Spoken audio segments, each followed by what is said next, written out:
Well, all right, guys, this is going to be video 2 of installing the B or G Bender kit that you can buy from me.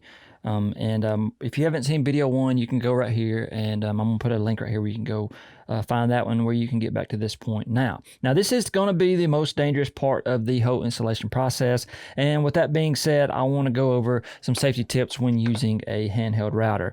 If you're like me and you watch my channel and you enjoy doing the things that I do, and if you're wanting to install one of these guys into your guitar, I'm pretty sure that you play guitar. And without these guys right here, you can't play guitar. So we need to make sure we take every precautionary step that we can in order to save our phalanges from getting maimed to where we can't play guitar anymore, which would be a very sad thing. Now, if you have a lot of experience with routers, I would still recommend you watch this. Maybe you can pick up a few things that I do. Then you maybe could put some things in the comments of things that you do to protect yourself when using one of these guys. Now, I've been using routers for years. I've had this thing probably for 8 or 9 years, and they still scare me to death. I still am scared to death of them. So I think that's a good way to be, is to respect them and to be scared of them. And I am. Just always have respect for them, like I said, because they can take these guys off, and we don't want to lose these guys. Now, one thing that I always do is if I'm not using my router, I have it unplugged. If it's just sitting wherever it is, I have it unplugged. And the way I know it's unplugged is because I have the plug sitting next to me. Now, if you're like me and you have 100 different things plugged up in your shop, how do you know you pulled the right plug? I always mark my plug with something like this blue tape. It's got this security device on it here too that has been on there since I bought it. And I always know that when I have this and this in my hand, that is the right plug for my router. That way I can't get confused. If you unplug the wrong thing and you still got power, you could get hurt. So like I said, if I'm not using it, it's unplugged. Now, the only time I plug this thing in is when I get ready to use it. And that doesn't mean that it's sitting like this, I plug it in. I mean, when I'm getting ready to use it, as in I've got it where I want it, I've got it set up where I want it, I've got one hand on it, I plug it in, okay? And so I always make sure that my switch is off, it's where I want it, I've got one hand on it, and I plug it in. Now, once I plug it in, I either take my other hand and I put it on here, cut it on, or if I want to use one hand, I take my hand I'm not using and I put it in my pocket. Don't ever put it anywhere near on the table, anywhere other than either on the router with your other hand or in your pocket. But if you put it in your pocket, if you take it out of your pocket, put it back on here, okay? And then cut it on, do your route. When you get done, cut it off, unplug it, put your plug next to you, take it and set it down. And then you can adjust it. You can change the bit out. You can do whatever you need to do for your next cut, okay? So if you're not using it, have it unplugged. Only plug it in when you're getting ready to use it.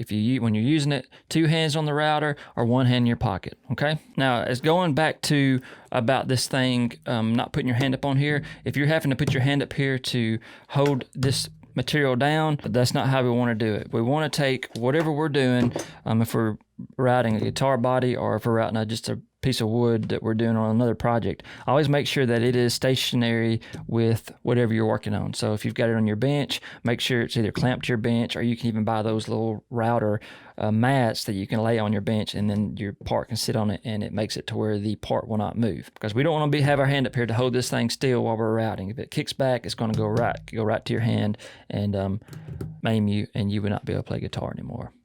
It would be a very, very, very, very, very sad day. So make sure this guy's stationary. Make sure it can't move anywhere. So when you put your router up here and you route, you can have either one hand or both hands on your router, and this part's not going to move. Okay, so just make that a very important part of doing this. Now, the next thing I want to cover right quick is not taking off too much depth with your cut when you're routing. Now, one thing I will do before I route this guy is I will come in here with some Forstner bits, and I will hog out as much of this material as I can before I ever go to routing with it. And once you get to the point where you're going to route, make sure that you do not take off too much with one pass. And what I mean by that is if you look at my bit right here, I can pretty much take off, I've got to take off at least 1/4 of an inch before my bearing will ride on my template here. Now, if you're trying to use a router like a bit like this will not work to get this guy started unless you have a thicker template. This template's 1/2 an inch thick. This bit is 3/4 an inch. And if you look here, I've got at least at least a half of an inch before I even get to my bearing. And that's way more than we want to take off with one pass. So what I would suggest doing is finding a bit that's about this size here to route this guy, and then you can drop the bit down as you go. So if this guy's going to 1.125 inches, my first cut would be 1/4 of an inch. My second cut would be another 1/4 of an inch. My third quarter, fourth quarter, and then my last cut will be to the 1/8 of an inch to the bottom of my route. And always make sure on your last route you do a like an 1/8 of an inch or something like that. You don't want to take off that last quarter at the bottom. And you have a tendency for more tear out and things like that the deeper the cut you have. So starting at the top, if we're doing 1/4 of an inch, we have a little tear out, it's fine. We're going to clean it up with the next pass, okay? So start with a bit like this, not like this, and take very shallow paths to get down to your full depth. Never take more than, I would say, 1/4 of an inch depth of cut when you're routing this guy out. Now, before I start this guy, what I'm going to do is I'm going to go back just a little bit. First thing I want to do when I start routing this guy is I'm going to take a sharp tool and I'm going to score the inside of this template all the way around my template here. And I want to try to score this finish as much as I can. If I can get it all the way down to the wood, that's great. If not, as long as you score it and have it weakened to where when you're routing, if you do have some tear out of this finish on your first pass, at least it has a weak point there that will break off instead of getting into the finish that's underneath this template. We don't want to ruin finish underneath this template, because if we want to cover this guy with a piece of plexiglass or something like that, we don't want to see that. So just score it, like I said, and then leave it, and then get you whatever Forstner bits you need in order to hog out as much of this material as you can. Now, when I use the Forstner bit, I'll use it on my drill press. I'll set my depth. I'll probably go all the way to the tip, about 1 inch, and then I'll just take that thing and just eat out as much of this stuff as I can before I ever go to my router here. All right, so to recap right quick, the safety part of it, just make sure if you're not using your router, it's unplugged, and never plug it in until you've got it where you want it. You've got one hand on it, and you use your other hand to plug it in with. And then when you got it unplugged, put both your hands on it. If you don't want to put both your hands on it, put one hand in your pocket, okay? And then cut it on. And then when you get done routing, cut it off, unplug it, change your bit height, whatever you got to do. Put it back where you want it. Make sure it's off. Plug it in. Both hands or one hand in your pocket. Okay? All right, so the next thing I'm going to do is I'm going to take this guy outside. You're going to see me out in the shop. I'm going to be basically doing what I just went over with you on. I'm just going to drill this stuff out and get all this stuff done. So, okay, so you can see right here I'm scoring the inside of the template. So if there's any tear out, at least it won't get into the finish, or hopefully it won't get into the finish. Now I'm just measuring my Forstner bit to see how actual tall it is. It's probably not very necessary, but our 1.125 is what we're going to do our final depth to. You can see the piece of blue tape right there. I'm using that so I can mark our final depths on the side of our guitar. Then I'm going to take my Forstner bit, and I'm going to make sure that it does not go below that line. I'm going to try to stay at least 1/8 of an inch above that line. All right, and I'm just going to hog as much of this stuff out as I can. Just make sure you're wearing eye protection, and you're wearing some type of respirator. This finish comes off of this stuff, and you can see it right there. It's white, and it gets in the air, and it's probably not good for you. So just make sure you're being cautious about that.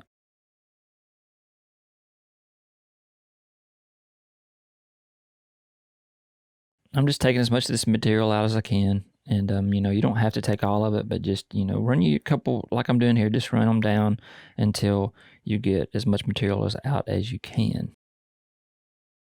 Now, as you can tell here, I've got a different router because my other one burned up on me as I was trying to make this video for the first time. And but it's kind of similar to the other, but it does have a disconnect, as you can see right there on the where I can unplug it from the actual router itself, so I don't have to use the cord. Make sure you're wearing a respirator when doing this, safety glasses, and hearing protection.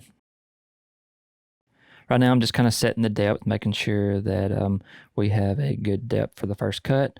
I got one hand on it, I'm plugging it in, and I got both hands on it now, and I'm using, actually doing our first cut for our route here.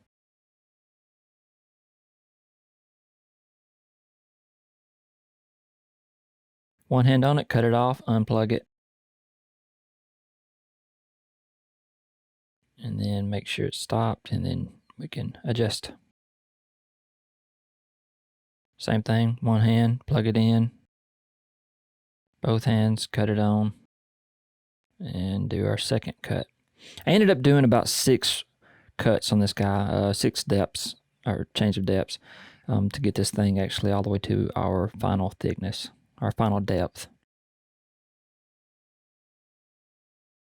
Okay, now that I've got to the point to where my router will not reach down, you could change out to another bit right here, a longer bit like the one I showed earlier, or you can remove the template like I'm doing here. Now it's going to be easier just to leave the template on there and use a longer bit, just because the things you have to do right here, you have to clean it off and then put some tape on it to make sure that the router's not riding on the finish. And I just added a few pieces of tape here. And you also have the string ferrules to contend with as well. Once you get your depth on here, now we're pretty much to where we can't use a hole from one of the Forstner bits to start our router, so we have to basically cut this guy on with it angled up a little bit, and then I'm plunging it down into the actual wood, and then I'm finishing the route. And one thing to notice when you're at the top right here is that you don't have as much area to rest the router on, so you need to make sure you have back pressure toward the area where you have more wood for it to rest on. Like I said, it would be easier just to get a longer bit, put it in your router, and go that route with it. But I wanted to show you how you can do it without one.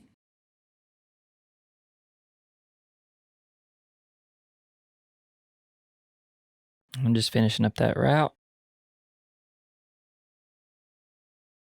Cut it off, unplug it, wait till it stops, and then pull it out. And right here, I'm finally doing our final depth measurement. That hole on the router is so big that I can't use it with the router. I had to use a flat, straight edge to get it in there to where I could do it. Now this is going to be our final route. One hand on the router, plug it in, make sure it's off, plug it in, cut it on, and start your route. Then I'm going to stop right here and show you what I'm stopping for. I'm going to do a little bit of a cut here, and then I'm going to stop. I'm going to unplug it just like I normally would anytime I'm not using it. And then I'm going to take my calipers and make sure our depth is right where we want it. Then I'm going to restart it. Make sure it's off, plug it in, cut it on, and then angle it down into the wood.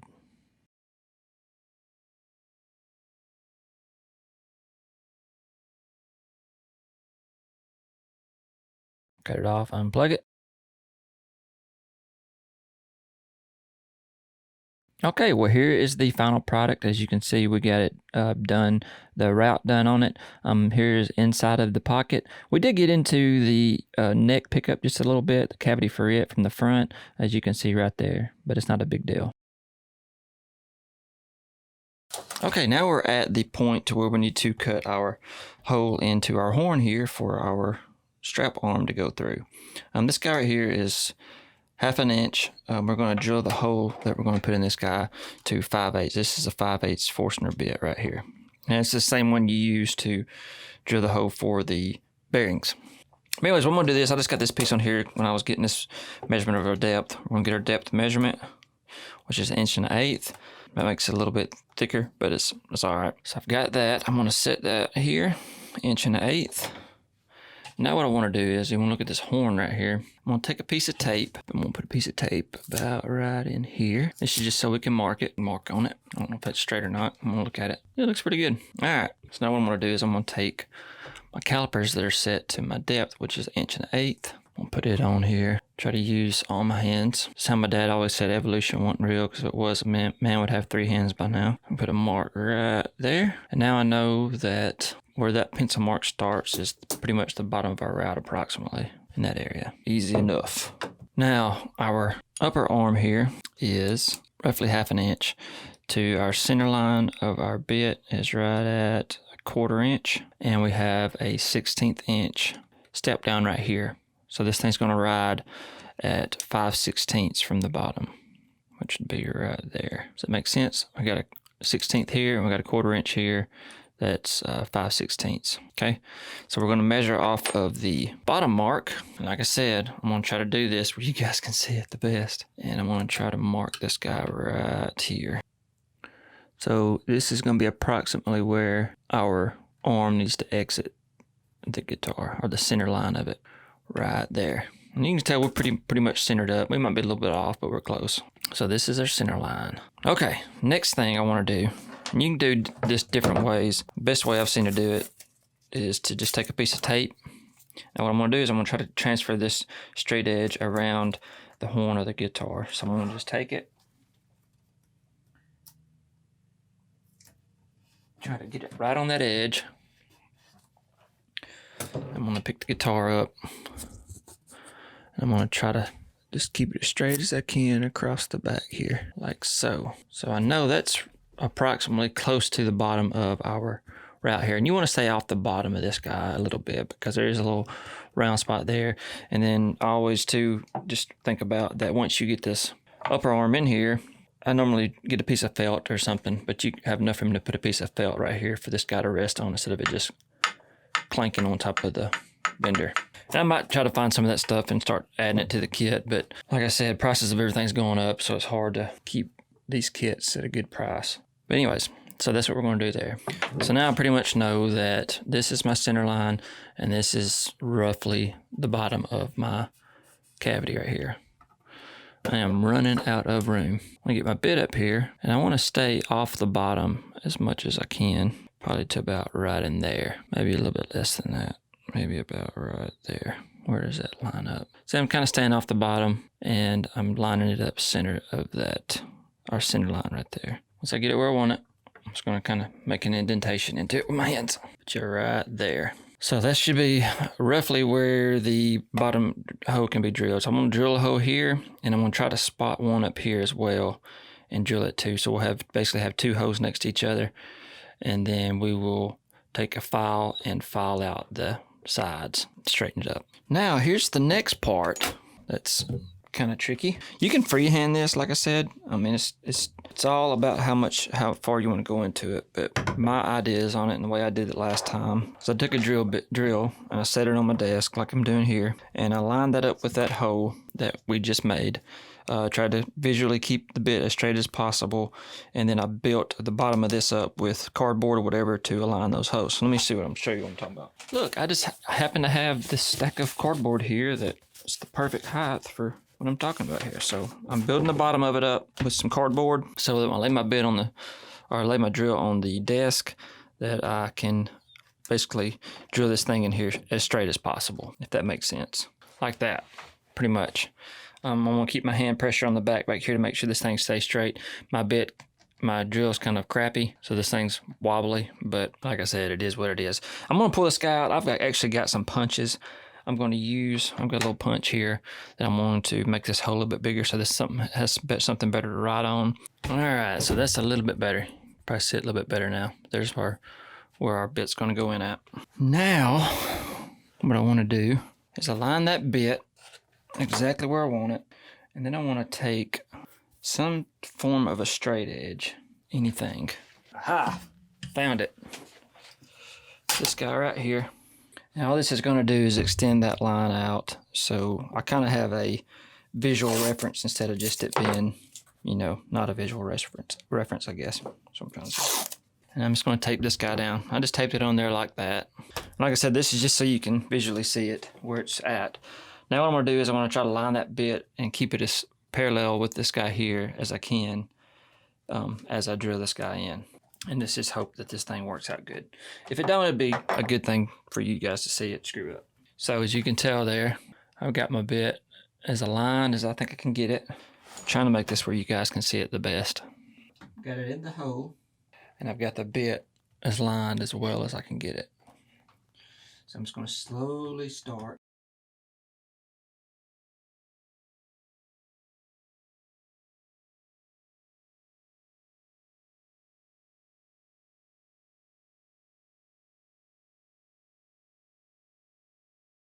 And there we go.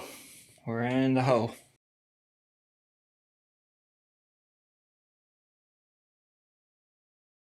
Okay, so there's that one. As you can tell now, we've got a guide hole. I don't know if you can see it. I hope you can. Right down there in the bottom. You can see it right there. So it worked out pretty good. Now what I want to do is I want to take this bit, kind of do what we did a while ago, but I want to move that hole up a little bit so we can get two holes on this guy. And the problem I'm gonna have is right there is the actual where the screw was for the actual strap that I had in here before. So I might have to go up just a little bit higher to make my hole because of that. But it is what it is, like I said. So what I did here was I put the bit in here, I marked the top. I kind of went about where it would make 2 full drills, and then I put a mark there, and I'm gonna align that with our center line. Okay, so now I've got my second hole spotted, and we're gonna drill it out. I'm gonna move this, I'm gonna try to move this up a little bit to where I can get a better visual where that hole is. I'm just gonna line it with the bottom of this piece of tape here. This should give me enough room to kind of visualize where it's gonna be. I might come up just a hair. Tape this guy back down. So there we go. And we're gonna repeat the process. Again, just holding everything still. I'm gonna try to keep this bit parallel with our guy here.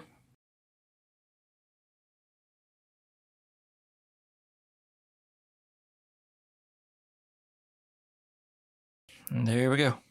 Okay, so now, as you can tell there, I've got 2 pilot holes. And like I said, the problem I was having, the deal is that, see how close that is there? If this gets in your way, you can fill this with something like drill it out, put a wood plug in there, glue it in, and then come back and drill back into it. Or you can try to just bypass it like I did, and hopefully the bit will ride in there good, I hope. So what I'm gonna do is I'm gonna cover this guy back up. I'm gonna tape the crap out of it, and then we're going to take the Forstner bit and start plowing this guy down. Just make sure you put enough tape on here to help with chip out. This finish likes to bust off instead of actually just cutting, but the more the merrier, I guess. So I've got it taped up pretty good. Our height should still be the same from our drill bit, so I'm just gonna pop this drill bit out, install our Forstner bit, and then we're gonna go with it that way. And I do not like drilling toward myself.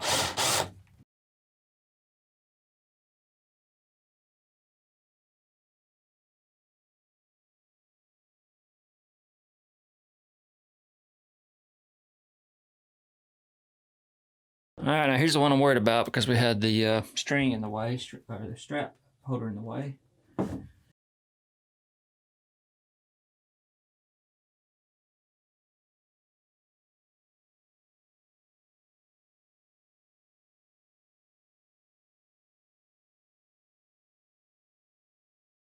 There we go.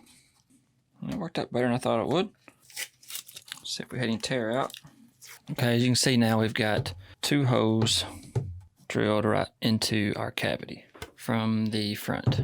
So now I'll just take some chisels and just chisel this out and try to flatten that up. But there should be enough room for this to sit in there and have plenty of room to wiggle whatever it needs to do in order to get out. But hopefully that'll work. So I ain't gonna show myself chiseling this out, but like I said, I'm just gonna take a couple chisels and just start tearing this stuff out, and when I get it done, I'll come back and show you what it looks like. Well, all right, guys, so I got the actual horn cut out here. I just come in here and just took some chisels and just cut straight down right here. I'm gonna come in here some more and kind of finish this up a little bit and clean that up. And then when I get done basically mounting everything in here, before I mount everything in here, I'm gonna come in here and I'm gonna paint all of this black. And I'm going to use probably just like some enamel or some acrylic or something like that. Something that I can do 3 or 4 coats on it and clean this cavity up and make it look better. So that's what I'm going to do there. So by that time, this is black. This is going to come out. The actual spacer for the upper arm is black. So it'll be pretty much disguised. And then when you put a strap on it, you're probably not going to see anything, hopefully. So that's about it for this video. I think I'm already close to about like 30 minutes. So this will be the end of video 2. The next video will be video 3, and we're going to be doing installing the upper arm, which is this guy right here. It goes in with a T-nut that's going to be drilled there, and then here's the screw for that. It mounts in there like so, and then we're putting in the lower arm bearings, which are these guys here, one in the top, one in the bottom, and then there'll be another on the top. the string knob, and then of course our connecting arm. I got one that's already together here. We'll do this one. There's the lower arm, and then of course the tuner in the top right there. So hopefully by the time we get all this stuff done, we will be ready to string this guy up in the next video and maybe get some sounds out of it. So guys, I hope you enjoyed the video. If you have any questions or comments, if you're looking for one of these kits to buy for yourself, you can go to cwkshop.com. I'll put a link in the description where you can go down there and find it, and you can buy your own kit. I will make it for you. So like I said, guys, if you have any questions or comments, leave them below. Send me an email, however you want to get in touch with me. If you liked the video, give me a like. If you liked it, please subscribe. Thanks for watching, guys.